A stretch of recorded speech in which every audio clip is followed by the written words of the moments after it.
Bonjour tout le monde, et je suis Olivier Jabouin, énergéticien, et je vais analyser avec vous une vidéo que j'ai pas vue encore, mais qui m'intéresse au titre Comment bien maîtriser le pendule, mes conseils et ma méthode, Fabrice Ruiz, que je connais pas du tout. Donc vraiment pure analyse, découverte. Allez, c'est parti, on y va.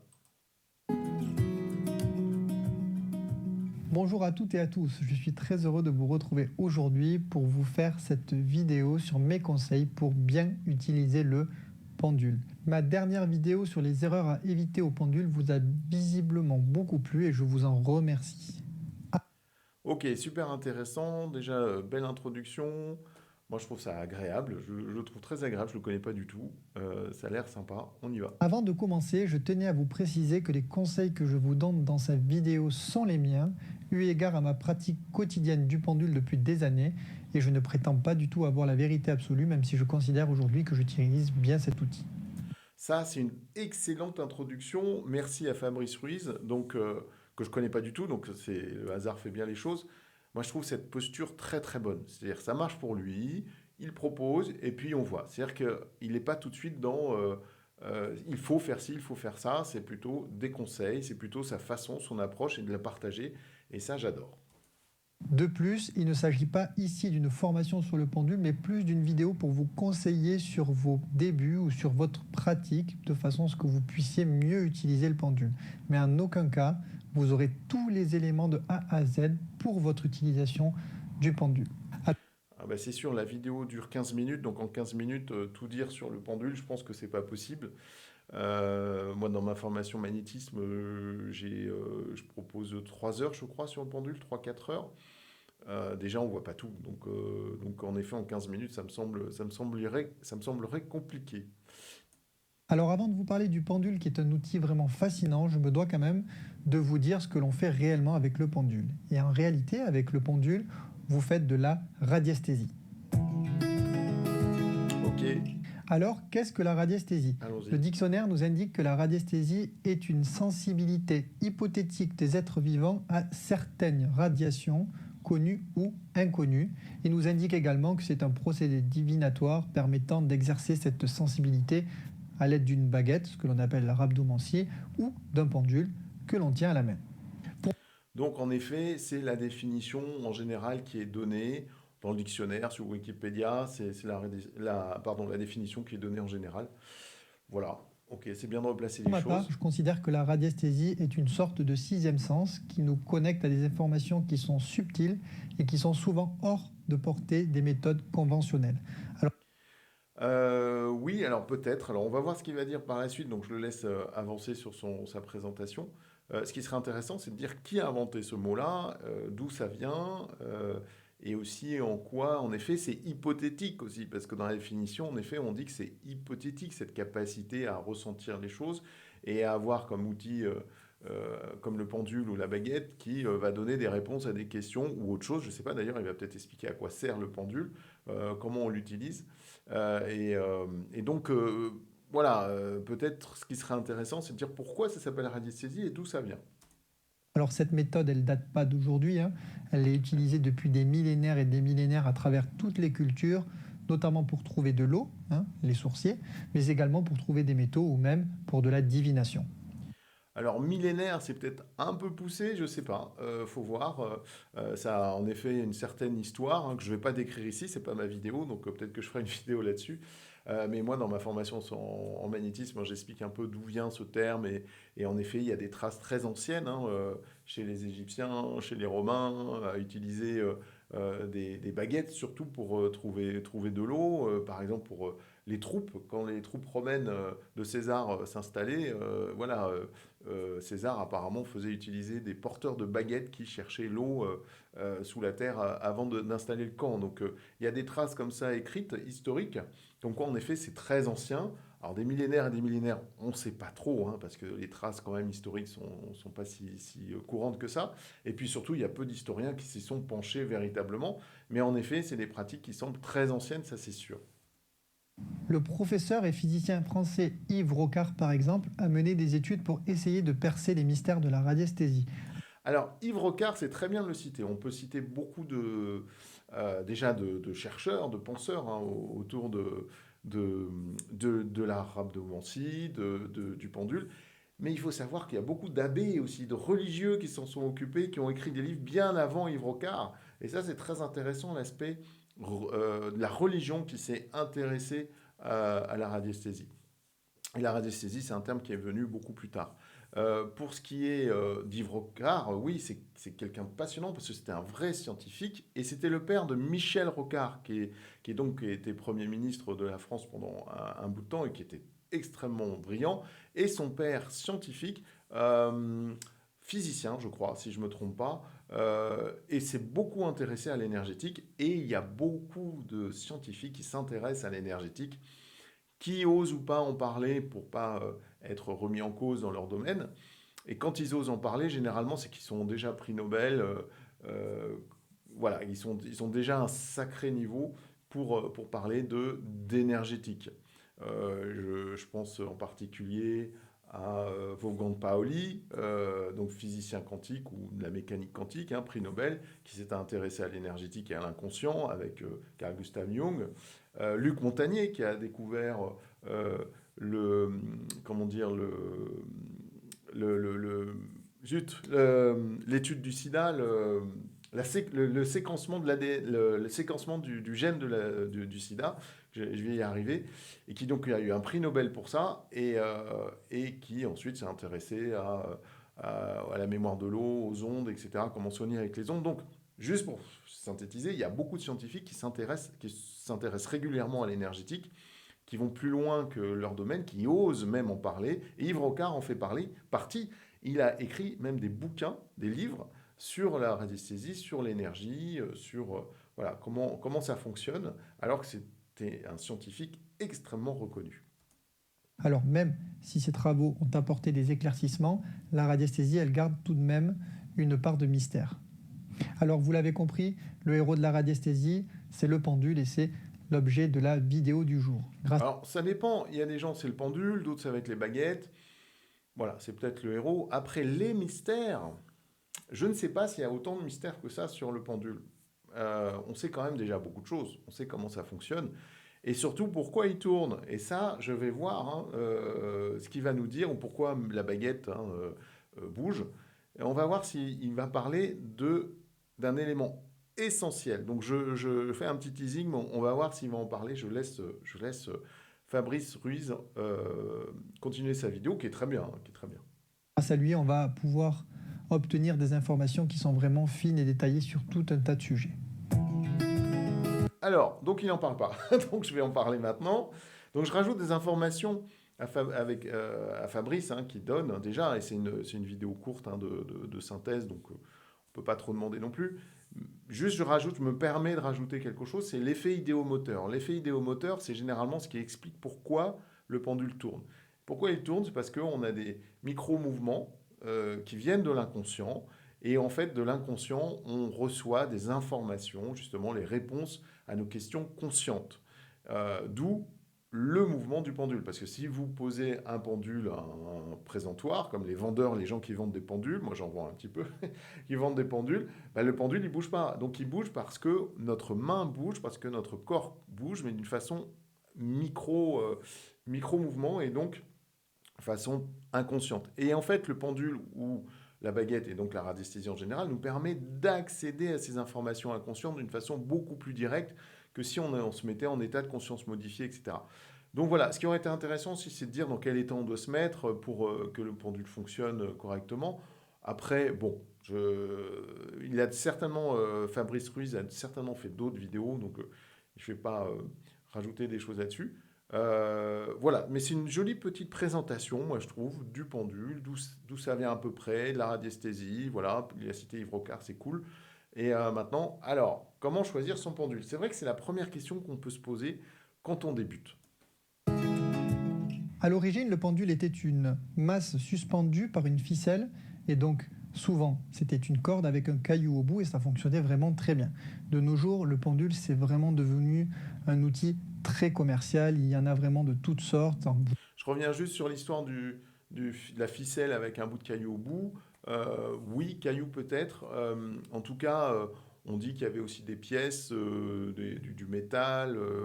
Il y a et de toute façon, on peut faire un pendule avec une ficelle et un bouchon. Donc, en effet, peut-être qu'au début, c'était tout simplement un poids, surtout, parce que le pendule a été utilisé pour faire de l'architecture. Il y a le pendule de Foucault qui est utilisé pour prouver que la Terre est ronde. Si je me souviens bien, je ne veux pas m'avancer là-dessus, je ne suis pas spécialiste. Mais si vous allez, je crois que c'est au Panthéon à Paris, voir le pendule Foucault, c'est un énorme pendule justement qu'on met en mouvement, parce qu'il faut un mouvement pour que ça fonctionne. C'est donc un outil utilisé par les scientifiques depuis bien longtemps. Pas seulement les énergéticiens, mais les scientifiques aussi, ça fait toujours partie des outils, des personnes qui sont intéressées au fonctionnement des mécanismes, on va dire, de l'univers, des mécanismes de notre environnement. Bois, en pierre, naturel, en laiton, en résine, en cuivre, et même il y en a dans toutes les formes, en forme de goutte, etc., en spirale égyptien.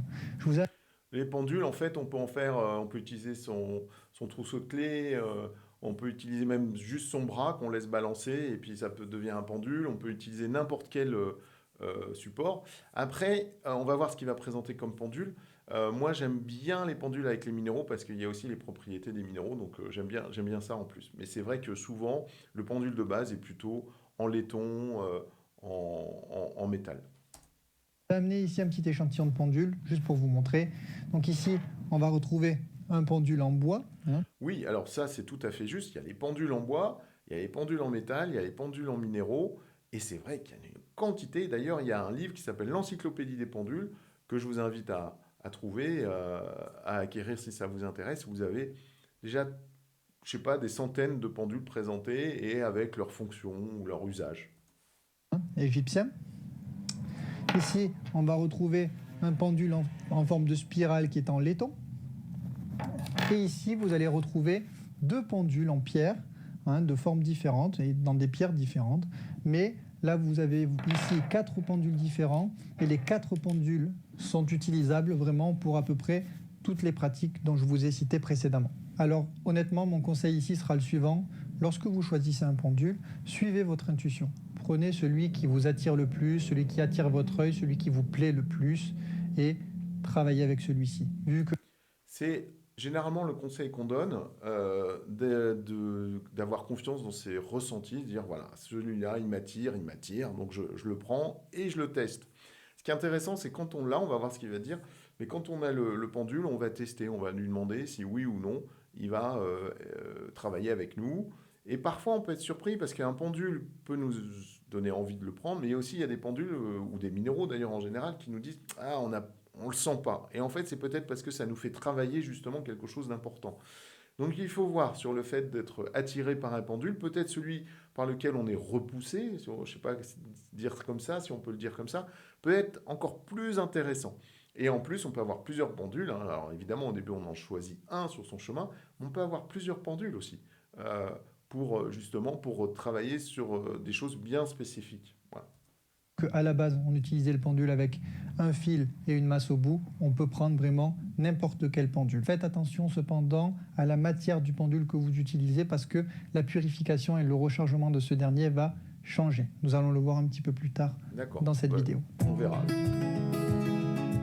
Alors avant d'utiliser Ok. le pendule, il faut être prêt mentalement et ne pas être dispersé. Si votre esprit est perturbé, il sera compliqué pour vous d'utiliser le pendule correctement. Donc Alors, juste le mot mentalement, faut voir ce qu'on met dedans. Est-ce qu'on parle de psychisme? Est-ce qu'on parle de l'esprit? Est-ce qu'on parle en effet du mental, du conscient, de l'inconscient? Qu'est-ce qu'on entend par là? Le mot mental peut-être aurait peut-être besoin d'être défini pour voir vraiment de quoi on parle. Surtout si on dit que l'esprit il part dans tous les sens, ben, il part toujours dans tous les sens. En fait, dans la méditation, quand on est enseigné dans la méditation, en fait, on ne dit pas d'avoir un esprit vide, ce n'est pas possible. On a l'esprit de toute façon qui part dans tous les sens. C'est comment on gère le fait que l'esprit parte dans tous les sens. Voilà. Et en effet, c'est très important parce qu'il faut arriver à se canaliser pour arriver à travailler avec un pendule. si vous vous sentez perturbé, il vous faudra en amont de l'utilisation du pendule faire des exercices de respiration par exemple, tels que la cohérence cardiaque ou autres exercices de respiration et de méditation qui pourront vous permettre de calmer le mental. Très intéressant. En effet, pour calmer le mental, on doit calmer le corps physique. Et pour calmer le corps physique, il faut le relâcher. Et on relâche comment? Avec la respiration et la cohérence cardiaque, hein. Et il y a une histoire de cohérence aussi entre le cerveau et le cœur.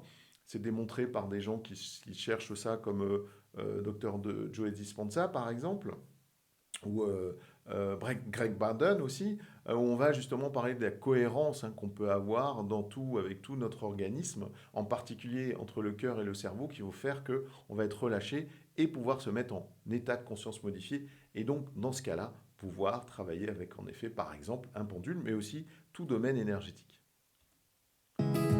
Oh là, sujet très important, la protection. J'ai analysé une autre vidéo là-dessus. La protection, allons-y. Se protéger des énergies environnantes est essentiel pour éviter d'être influencé négativement lors de l'utilisation du pendule. Pour cela, je vais vous donner 3 leviers que j'utilise au quotidien. J'ai hâte de savoir, parce que chacun parle de sa façon de se protéger. Et Fabrice Ruiz, qui me semble très très bien dans sa présentation, vraiment je trouve ça génial, euh, je sens que c'est quelqu'un qui a beaucoup d'expérience. Et donc j'ai hâte de savoir, pour lui, ces 3 leviers donc pour la protection. Si ça se trouve, ça va être une technique super facile, super simple à appliquer et très efficace. On va voir ça tout de suite. Donc au quotidien, ça c'est important aussi. Le Allons-y. premier levier, ce sont les techniques de protection qui peuvent par exemple se matérialiser comme la bulle de lumière, la coque de protection ou autres techniques. Donc j'ai analysé une autre vidéo là-dessus, je vous invite à aller la voir. Et donc en effet, la fameuse bulle de protection. Ok, première technique. Ensuite, vous pouvez utiliser des prières de protection. Ça peut être des prières de lumière ou des prières religieuses. Choisissez. Ça, c'est très bien parce qu'il présente un combo de techniques et c'est ce que j'ai expliqué dans l'autre vidéo que j'analyse justement cette histoire de protection. Euh, si on dit c'est juste la bulle de lumière qui suffit, on se plante. Si on dit que la prière suffit, ça ne va pas marcher ou ça va marcher que sur certains plans. Et en effet, il y a besoin d'un combinaison de différentes techniques. Et en effet, la bulle de protection, la prière, et on va voir justement la Choisissez les suite. prières qui vous parlent. L'important vraiment, c'est que ça vous parle.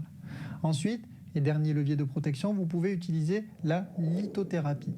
Alors, Super intéressant. Donc, troisième outil, on va dire, c'est la lithothérapie, qui est donc en fait l'usage plutôt des minéraux.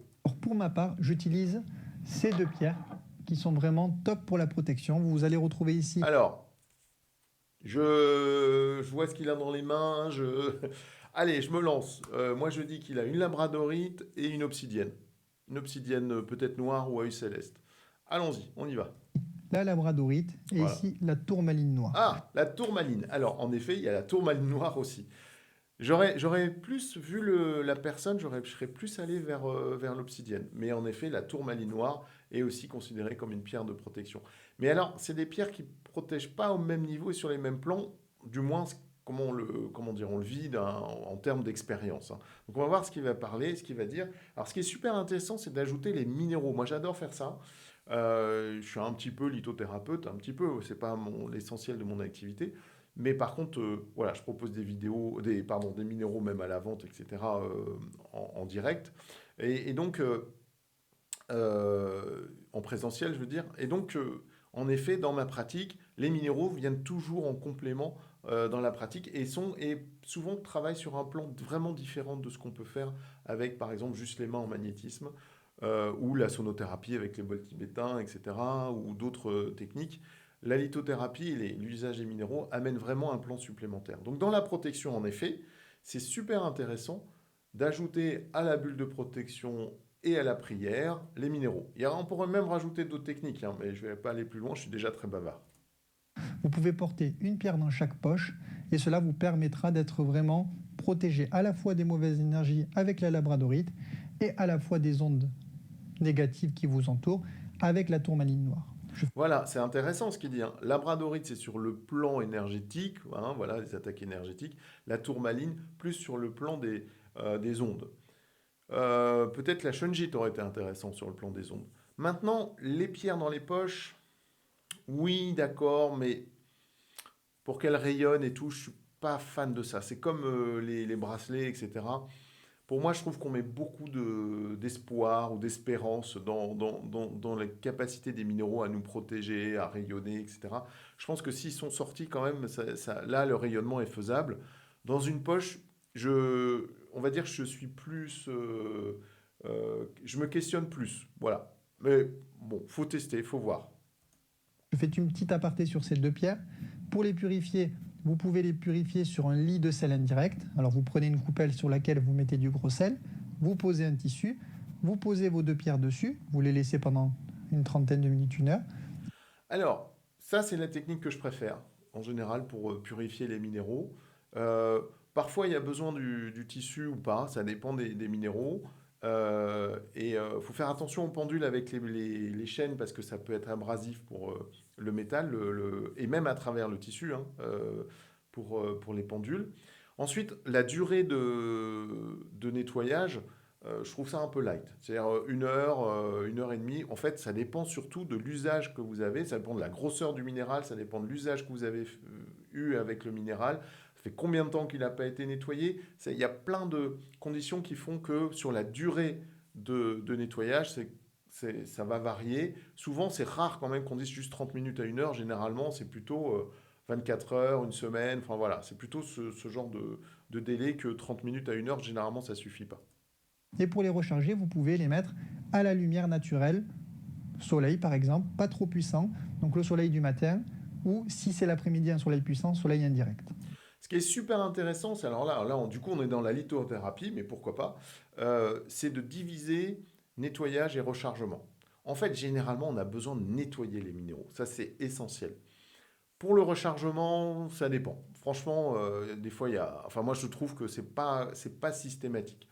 Pour l'histoire du type de rechargement, alors il y a la lumière du soleil du matin, la lumière de l'après-midi, que généralement qu'on n'utilise pas parce qu'elle est trop forte. On parle évidemment en été, mais si c'est en hiver, bah, évidemment, ça va être la lumière du soleil de la journée. La lumière de la lune, bon voilà, comment on utilise tel minéraux, quelle lumière on utilise. Alors je vais pas venir ici maintenant faire ça parce que déjà on est à 5 minutes et j'ai beaucoup parlé déjà de 5 minutes de sa vidéo. Mais voilà, ça demande plus de détails et puis surtout, il y a des gens qui vont remettre en question ce genre de pratique. Voilà, mais pourquoi pas la lumière douce du matin pour recharger. Alors, je vous conseille le livre de Bosquero, le dictionnaire de la lithothérapie. Je pense que c'est un des meilleurs livres qui a été écrit sur les minéraux. C'est un livre très sérieux et qui décrit pour chaque minéral justement comment on le nettoie et comment on le recharge. Et en particulier, par exemple, comment on nettoie du sel ou pas, de l'eau salée ou pas, de l'eau ou pas d'eau, enfin bon, voilà.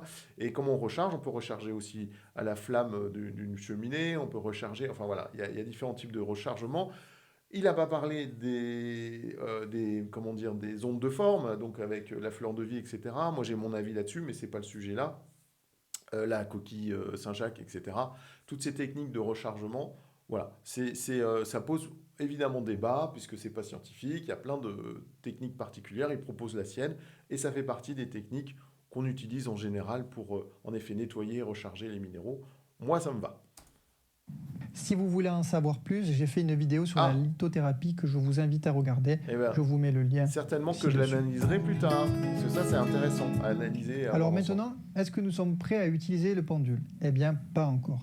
Pour cela, il va d'abord Donc la convention mentale, hein, je parlais en même temps, la convention mentale, intéressant. falloir faire ce que l'on appelle la convention mentale. Alors, qu'est-ce que la convention mentale? Eh bien, tout simplement, vous allez avoir besoin de 2 formes. Ces 2 formes, je vous les ai dessinées ici. Vous pouvez vous les dessiner chez vous sur un papier. Une forme en forme d'escargot dans le sens de l'aiguille d'une montre et une forme dans le sens inverse d'une aiguille d'une montre. Une fois que vous avez ces formes, vous pouvez prendre votre pendule, le positionner au-dessus de la forme et demander à votre pendule qu'il suive la forme. Le pendule, normalement, devra suivre la première forme. Ensuite, faites la même chose avec la seconde forme. Vous posez votre pendule au-dessus de la seconde forme et vous lui demandez de suivre la seconde forme. Ce dernier va suivre également la seconde forme. Vous pouvez répéter ça à peu près 2 ou 3 fois pour que celui-ci ancre bien le mouvement de rotation en lui. Une fois que vous avez du coup établi le mouvement de rotation, le plus simple pour établir le oui et le non, c'est que le pendule vraiment tourne dans un des 2 sens que l'on vient de regarder. Si pour vous, cette convention se faisait déjà par un mouvement vertical ou horizontal pour le oui, c'est OK. Mais je trouve pour ma part que le sens de rotation est plus marquant et plus franc. Donc moi, si vous débutez, je vous conseille de partir là-dessus. Si vous utilisez déjà le pendule depuis longtemps et qu'il oscille verticalement ou horizontalement, c'est OK. Cependant, si vous débutez et que vous n'avez jamais Alors, j'arrête juste là 2 secondes et je vais le laisser finir. Je comprends pas trop ce qu'il présente en fait. J'avoue que je suis un peu confus. En tout cas, si je démarrais le pendule, j'aurais ces formes, je ferais que le pendule tourne dans un sens et dans l'autre, mais je comprends pas trop comment je vais apprendre à utiliser le pendule en faisant comme ça. Je laisse finir. Jamais fait de convention mentale jusqu'à présent. Vous pouvez, une fois que vous avez ancré le mouvement de rotation avec la... C'est le mot ancrer le mouvement de rotation qui me trouble. Parce que le mouvement de rotation, il est naturel. Il n'y a pas une histoire d'ancrage, enfin, me semble-t-il, dans ma pratique. Donc là, je suis en débat avec Fabrice Ruiz. Chacun son point de vue, et je dis pas que j'ai raison, hein, comme lui, hein, j'ai la même attitude, c'est juste que je réfléchis. Il n'y a pas pour moi d'ancrage de mouvement. J'ai transmis le pendule ou l'utilisation, l'usage du pendule dans les formations que je propose, donc pas mal de personnes, à plusieurs, enfin, voilà. Et donc, j'ai jamais eu une histoire d'ancrage de mouvement. Le mouvement vient et il est naturel, j'ai envie de dire. la convention mentale. Demandez à votre pendule de tourner dans un sens ou dans l'autre pour vous indiquer le oui. Celui-ci tournera dans un sens. Vous faites la même chose pour vous indiquer le non et vous notez les sens. Alors ça, à la limite, je comprends pas l'histoire du dessin en fait. Mais il suffit de demander à son pendule. Alors là, par contre, on se retrouve avec Fabrice Ruiz. Euh, il suffit de demander au pendule, à la personne, de demander euh, pour vous, pour lui plutôt, avec vous, avec toi, quel est le sens de rotation qui veut dire oui, quel est le sens de rotation, plutôt quel est le mouvement plus exactement qui veut dire oui, le mouvement qui peut dire non. Alors c'est intéressant parce que chacun peut avoir un mouvement différent. Alors évidemment, il n'y a pas 10 000 mouvements. D'ailleurs, il n'a pas présenté les 4 différents mouvements qui existent. Voilà. Mais c'est-à-dire en fait rotation dans un sens, rotation dans un autre, de devant à derrière et de droite à gauche et de gauche à droite. Voilà, c'est les 4 mouvements qui existent. Et donc, il y a des personnes, oui, ça va être dans un sens, un mouvement comme ça, c'est-à-dire de gauche à droite et de droite à gauche. D'autres, ça va être une rotation à droite, enfin sur à gauche. Et en plus, ça peut changer selon l'état de la personne, selon s'il utilise la main droite ou la main gauche, selon si... Enfin, il y a plein de choses qui font que à chaque fois, ça peut changer. Donc, ancrer le mouvement, comme si on imposait le mouvement au pendule, je ne pense pas que ça soit la meilleure façon de procéder. Voilà. Il n'y a pas forcément de sens. Ça veut dire que il peut tourner dans le sens horaire ou dans le sens anti-horaire. C'est pas grave. Pour ma part, pour le oui, il tourne dans le sens anti-horaire. J'ai jamais eu de problème, je l'utilise depuis des années. Donc, aucun problème. Juste, notez-vous bien le sens. Autre chose, une fois que vous avez votre sens pour le pendule, ce sera le même pour toute votre vie et tous les pendules. Alors ça, je ne suis pas du tout d'accord. Je suis désolé, je ne suis pas du tout d'accord. C'est-à-dire que déjà, si on change de main, déjà, ça ne va pas être pareil, ou ça risque de ne pas être pareil. Et ensuite, euh, il y a des histoires de polarité, donc je ne vais pas venir là maintenant parler de ça, mais on peut tout à fait avoir son énergie qui change de direction, on va dire, voilà, ça c'est de mon expérience, hein. Et du coup, le pendule va changer de direction lui aussi. Donc je ne suis pas du tout d'accord sur le dire, voilà, si c'est oui dans ce sens-là, ce sera oui toute notre vie. Non. En fait, il y a besoin de tester à chaque fois qu'on l'utilise, quel est le sens pour oui, quel est le sens pour non, et vérifier régulièrement le sens ou le mouvement plutôt du pendule, qui veut dire oui, qui veut dire non, ou qui veut dire aussi d'autres choses, qui veut dire, par exemple, je ne sais pas répondre et je ne veux pas répondre, qui sont aussi des mouvements très importants quand on pose des questions. Là, il n'en a pas parlé particulièrement. C'est un petit peu dommage. Aussi, ce qui est un petit peu dommage, mais c'est des vidéos difficiles à faire, hein, c'est juste, c'est facile de critiquer, c'est de ne pas parler de la position de main, de la hauteur du fil, enfin de la chaîne, du pendule, si on pose pour lui, si on pose un coude, si on pose, voilà, si on ne doit pas poser surtout 2 coudes, parce qu'il y a différentes écoles, différentes façons de voir les choses. Pour moi, il n'y a pas de véritable bonne ou mauvaise position, mais ça aurait été intéressant d'avoir son point de vue dessus. Voilà. Il n'y a pas besoin de refaire de convention mentale si vous changez de pendule. Pourquoi? Tout simplement parce que la convention mentale est une convention mentale. Elle n'est pas, entre guillemets, dépendante du pendule que vous allez utiliser. Donc, une fois que vous avez votre convention, vous la gardez. Vous avez votre oui, vous avez votre non. Ça restera comme ça pour toutes vos années d'utilisation. Bon, c'est là où on n'est pas d'accord. Et surtout, je pense que là, on n'est pas d'accord fondamentalement, c'est l'histoire. Alors, le terme convention mentale que je n'utilise pas, justement, parce qu'il y a convention et mentale. C'est-à-dire qu'on impose quelque chose. Or, Là, on parle de ressenti et le pendule amène justement quelque chose qui sort de la pression mentale dessus. Par exemple, j'avais une stagiaire en magnétisme qui était là avec son pendule qui disait tourne à droite, tourne à gauche, comme si elle imposait les choses.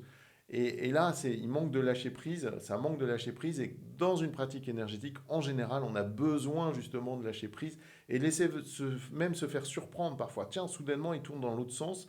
Alors que d'habitude, il tourne dans un sens pour dire oui, et ben là, soudainement, il tourne dans l'autre sens. Et ça me questionne énergétiquement, qu'est-ce qui se passe, en quoi j'ai été perturbé énergétiquement, où il y a une évolution énergétique en moi qui fait que soudainement, il change de sens. Donc là-dessus, sur le terme convention mentale, ça peut rassurer peut-être certaines personnes, mais je ne pense pas que ça soit comme ça que ça fonctionne, me semble-t-il.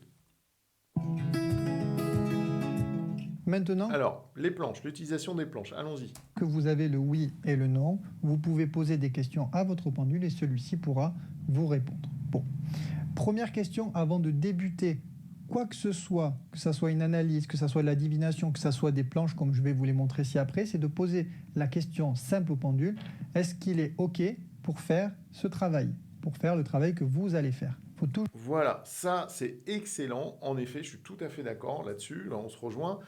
Toujours poser la question au pendule s'il est prêt à faire ce travail, que ce soit pour une planche ou bien d'autres types comment dire, d'applications. Il n'a pas parlé d'ailleurs de toutes les applications, hein. Moi, par exemple, le passage d'âme, j'utilise le pendule pour faire le passage d'âme. Donc, on peut imaginer le pendule avec plein d'applications et en effet dire par exemple, bah, est-ce que tu veux bien, par exemple, nettoyer cette maison avec moi? Voilà, nettoyer ce lieu. Parce que moi, j'utilise aussi le pendule pour nettoyer un lieu. Peut-être que lui n'utilise le pendule que pour poser des questions. Ça, c'est possible aussi. Ça aurait pu être intéressant de dire, justement, moi, je fais partie des gens qui n'utilisent le pendule que pour poser des questions et pas pour faire des soins énergétiques, par exemple. Là, peut-être que moi, j'aurais rajouté un petit peu une perspective plus large, mais évidemment, en 15 minutes, peut-être que c'est pas possible, hein.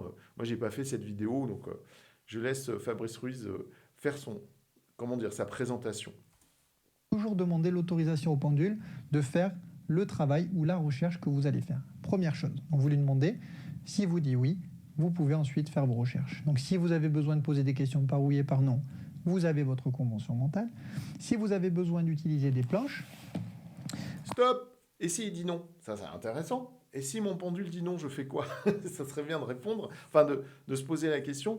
Si votre pendule dit non, ben, c'est qu'il y a plein de raisons possibles. Et justement, c'est là où la façon de se poser les questions, par exemple, est-ce que je ne sais pas répondre? Est-ce que le pendule ne sait pas répondre ou ne veut pas répondre? C'est deux réponses complètement différentes et qui peuvent expliquer que peut-être, il ne veut pas répondre tout simplement parce qu'on a posé une question trop confuse. C'est ça aussi peut-être qui manque dans cette vidéo, c'est de dire que la question, plus elle est précise et plus elle est claire et plus ça marche. Et plus elle est confuse, et plus elle est large, et plus c'est difficile. Et puis aussi, quand on pose des questions sur soi, c'est plus compliqué d'avoir des réponses que quand on pose des questions sur des gens qu'on ne connaît pas, des gens extérieurs. Tout ça, c'est des éléments importants qui auraient été intéressants de rajouter dans cette vidéo. Et donc, et si le pendule dit non tout court et que rien à faire, il ne veut pas travailler avec nous, qu'est-ce qu'on fait aussi au bout du compte? Eh bien, c'est là où c'est intéressant d'avoir plusieurs pendules, parce que peut-être qu'il y a un autre pendule qui voudra bien travailler avec nous sur ce sujet, sur cette thématique, par exemple le passage d'âme, et peut-être que voilà, ça sera un autre pendule qui fera ce travail et pas celui-là. Et peut-être que ça ne sera pas au pendule et ça se fera autrement. Voilà. Comme celle-ci, par exemple, vous pouvez, du coup, un conseil que je peux vous donner, placer votre pendule donc, au centre du coup du demi-camembert. Et moi, le conseil que je vous donne, après il y a plusieurs façons de l'utiliser, hein, soit vous posez votre question et vous laissez le pendule partir dans la direction qu'il veut, soit sinon, vous émettez une petite impulsion vers l'avant, celui-ci va se mettre à tourner et ensuite il partira dans la direction qu'il veut.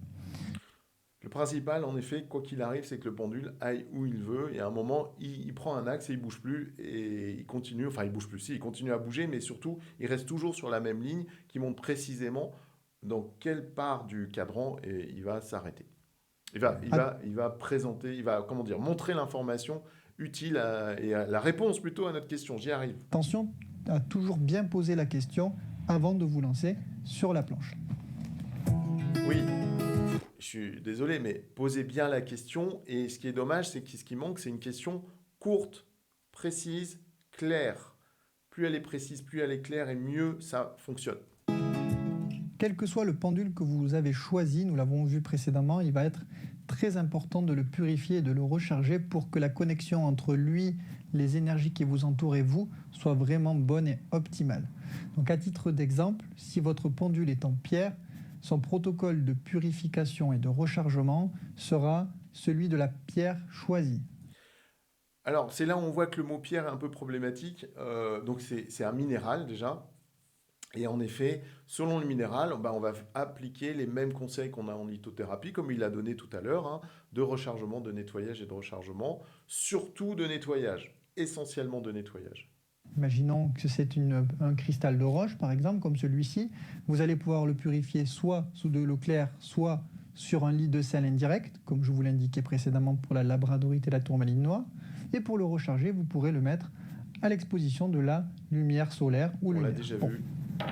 Attention, toutes les pierres ne vont pas forcément au soleil, toutes les pierres ne se purifient pas de la même façon. Et si vous avez un doute, n'hésitez pas à me dire en commentaire quelle pierre vous avez et je vous indiquerai quelle est la meilleure méthode de purification et de rechargement. C'est sûr qu'on ne peut pas tout dire en 15 minutes, hein, à la fois les pendules, à la fois les minéraux, là c'est un sacré challenge. Donc c'est déjà très très bien. Si votre pendule est en bois ou en métal, vous pouvez le purifier soit à l'encens, par exemple le benjoin blanc ou la sauge blanche. Tout simplement, vous passez votre encens sous le pendule avec l'intention de le purifier. Pareil pour le pendule en métal. Soit sinon, vous pouvez aussi utiliser du sel indirect. Donc toujours pareil, vous prenez une coupelle sur laquelle vous mettez du gros sel, vous la séparez avec un tissu et vous posez vos pendules là-dessus. Le sel va absorber les énergies négatives que le pendule a pu capter. Alors oui, tout à fait. Moi, c'est la technique que j'utilise. L'encens, je trouve pas ça super efficace, je vais être très honnête. Moi, j'utilise plutôt le sel de la même manière. La seule chose, c'est que moi, souvent, je laisse longtemps les pendules se décharger, se nettoyer. Et j'ai découvert qu'en effet, même à travers le petit sopalin, voilà, les chaînes peuvent s'abîmer. Donc ça, il faut faire attention à ça. Sinon, je fais la même chose que ce que présente Fabrice. Ensuite, si c'est un pendule en métal ou en bois, vu que vous ne pouvez pas le recharger à la lumière solaire ou lunaire, ça ne sert à rien, vous pouvez par exemple les poser sur une fleur de vie qui est une onde de forme qui permettra de recharger positivement en énergie vos pendules d'une matière différente que celle des pierres. C'est marrant qu'il parle de ça maintenant. Les ondes de forme, bah, justement, j'en parlais tout à l'heure, et ça pose beaucoup de débats. Je parlais de M. Bosquiero tout à l'heure, qui remet beaucoup ça en cause. Moi, j'ai testé un petit peu tout ça. Pour moi, c'est beaucoup moins puissant, par exemple, que la lumière du soleil, ou voilà, pour le rechargement. Et souvent, il y a des gens qui veulent nettoyer avec la fleur de vie. Or, la fleur de vie va plutôt recharger, ces ondes de forme qui vont plutôt recharger, mais d'une façon pas très puissante, de mon point de vue. Par contre, pour le nettoyage, il n'y a rien mieux, me semble-t-il, que le sel. Aussi, je vous conseillerais d'être patient. Je reviens juste à ce que je viens de dire. Je suis désolé, j'arrête encore la vidéo, mais rien mieux que le sel, si, pour nettoyer. Une des choses les meilleures qui soit, c'est l'enfouissement dans la terre. C'est vraiment ce qui nettoie le plus. Voilà, je le dis juste, le pas juste, là, je continue. On a souvent tendance à vouloir aller vite, à apprendre vite, à progresser rapidement. Mais la maîtrise du pendule, elle va vraiment vous demander du temps. Au début, on fait des erreurs et c'est tout à fait normal. Et plus vous allez utiliser votre pendule, moins vous ferez d'erreurs et plus vous serez précis. Cet outil demande vraiment du temps et de la pratique pour être bien maîtrisé. Alors, faut voir. Moi, j'ai des stagiaires, soudainement, c'est la révélation, ils l'utilisent tout de suite et ils ont des super résultats, et d'autres personnes pour qui ça va prendre du temps, et d'autres personnes avec qui ça ne marche pas. Donc, oui, faut voir. Par contre, ce qui est intéressant aussi dans ce qu'il dit, c'est l'attente de résultats. Ne pas attendre de résultats au sens, évidemment, on demande un résultat sur des réponses, mais de résultats énergétiques, c'est-à-dire d'augmenter ses capacités ésotériques, extrasensorielles. On n'attend pas ce genre de résultats, on est juste dans la pratique, et puis on est sur notre chemin, on évolue au fur et à mesure de notre pratique, et en effet, plus le chemin est long, donc plus on a des années d'expérience, et plus on maîtrise l'outil. Même quand on utilise le pendule depuis des années, on peut être amené à se tromper si on a mal, par exemple, fait notre préparation, si on est mal protégé, si on est un peu fatigué. Alors le pendule, c'est vraiment un outil qu'il va falloir apprendre à maîtriser avec le temps et il va surtout falloir accepter de faire des erreurs au début. Des erreurs au début et toute sa vie, hein. On est là pour apprendre. Et puis c'est vrai pour le pendule, mais en fait c'est vrai pour toute pratique, quelle qu'elle soit, et en particulier pratique énergétique. Ah, les erreurs, 5 Alors erreurs à pour faire le éviter. parallèle Allons-y. avec ma précédente vidéo sur les erreurs à éviter au pendule, je vais ici vous rappeler 5 erreurs à éviter. Super intéressant. Première Allons-y. erreur, évitez quand vous débutez de faire directement de la divination et de l'utiliser pour prédire l'avenir ou pour prédire des choses vous concernant. Déjà, la divination, c'est très compliqué parce qu'il faut apprendre à couper le mental pour ne pas attendre une réponse que vous voulez du pendule. Et si ça vous concerne, c'est très complexe. Il y a des radiesthésistes, il y a des médiums qui n'ont jamais réussi, même à travers des dizaines d'années d'expérience, et même les plus grands médiums n'arrivent pas forcément à entre guillemets, deviner des choses pour eux parce que c'est très compliqué d'être objectif quand ça vous concerne vous. Donc, quand vous allez débuter dans le pendule, je vous conseille de ne pas faire de divination pour vous ou pour prendre des décisions importantes qui vous concernent. C'est trop complexe. Deuxième erreur. Très bon conseil, je ne vais pas plus loin, c'est parfaitement dit. En effet, demander pour soi, c'est toujours beaucoup plus compliqué, comme je le disais plus haut dans la vidéo, que pour les autres. Et donc, commencer par ça, c'est surtout pas. Je suis totalement d'accord là-dessus sur ce point-là. Erreur, évitez de prêter votre pendule. C'est comme une brosse à dents, comme un oracle, on évite de le prêter pour ne pas mélanger les énergies des uns et des autres. Le pendule, c'est le vôtre. Si vous le prêtez, il va se connecter aux énergies d'une autre personne et c'est jamais bien bon. Il vous faudra le purifier, le recharger avant de l'utiliser. Donc, honnêtement, votre pendule, vous l'utilisez vous et au moins comme ça, vous êtes tranquille.